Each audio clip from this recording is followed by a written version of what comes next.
Hey guys, it's Scott, and I'm flying solo today. Scott, otherwise known as SFIL. I'm flying solo today. It's day 21, and today's offering is Wolf Ridge Brewing, Impish or Admirable.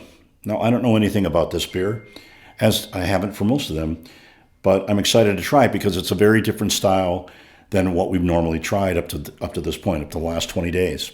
This particular beer is a winter lager, and I like winter lagers.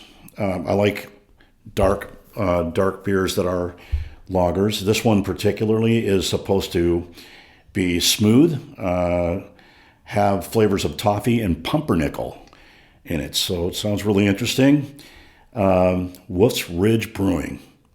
So today is the 21st day. My mom and dad's wedding anniversary from many, many years ago.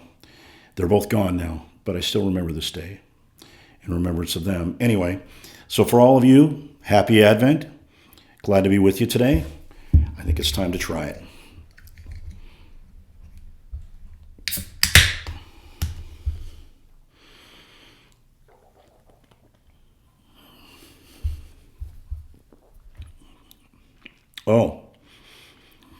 Oh, it's definitely got coffee flavors and toffee.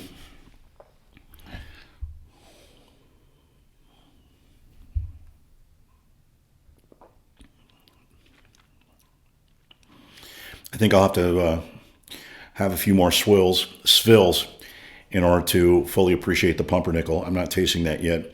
It is pretty smooth. It was pretty strong up front in coffee, but after the first taste, that's kind of mellowed out, and it is smoother now. I'm wondering if JT will like this one. I haven't seen his posting yet on this, so I'm looking forward to seeing that. But it does definitely have overtones of coffee in it. They say toffee, which would lead you to believe, let's see, toffee is what? Toffee is caramel and coffee, right? Something like that. Yeah, I can taste a little caramel. A lot less caramel than coffee, though.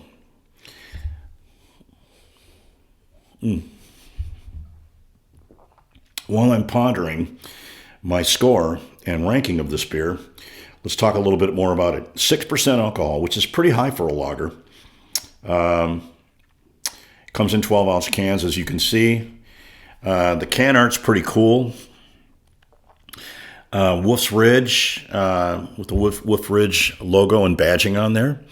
Also, from what I understand, there's a topographical sort of background that the can art is overlaid onto, which I think, from my understanding, is pretty characteristic of Wolf Ridge. I think they put this on every one of their brews or offerings, and so that's pretty cool. That's actually pretty neat. I'm interested in knowing where Wolf's Ridge is. I haven't done my homework or my research. I always depend on JT and Matt to do that. Oh, it says Columbus, Ohio. So there you go. Anyway, it's the background behind this is, it says, inspired by the myth of Bellsnickel. Never heard of Bellsnickel. No idea. Our pumpernickel lager is the perfect treat on a cold winter night. Smooth, yet warming, with hints of warm dark bread and rye. Are you impish or admirable?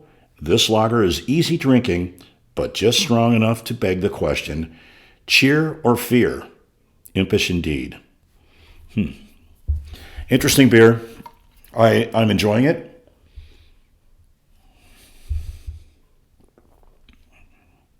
I definitely taste that lager style, the sort of lager pilsner style, a little lighter on the top, and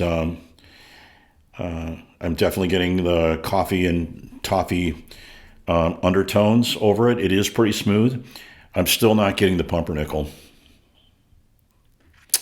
Usually that would be an indicator of yeast, right? Because sometimes when you're smelling beer brewing, or even after it's brewed and you first open it, you get a real yeasty kind of a flavor profile in the nose.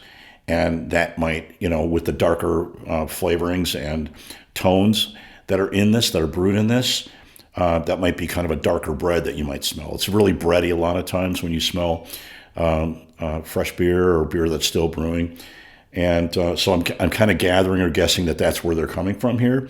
But personally, I'm not tasting it. So maybe it's just me. I'm interested in seeing everyone else's review of it. I like it. I don't love it. I think I would give this probably a 2.75.